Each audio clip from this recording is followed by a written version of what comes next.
Well, the wheels are back on it, and it's got brand new brakes on all four hubs. The tires are a little bit wore out. Waiting on a differential. I'll pick one up in Kentucky, hopefully. Got all the bearings adjusted up.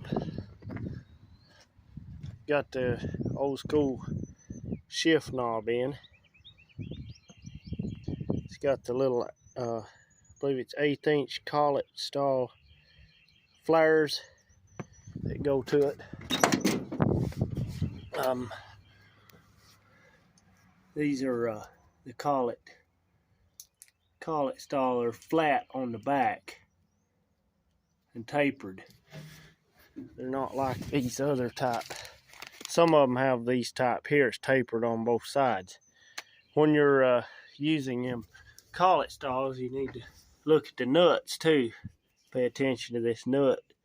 The inside, the counter bore will be flat in the back to go against the flat on the collet.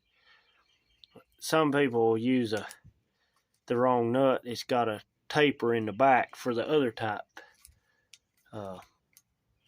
flare or ferrule. But just some things you have to pay attention to there.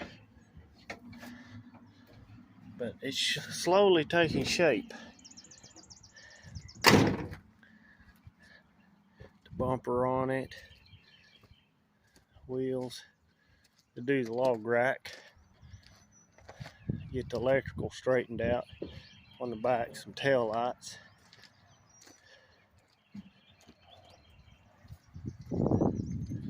Then it'll be time to work on the skidder. Be the next project.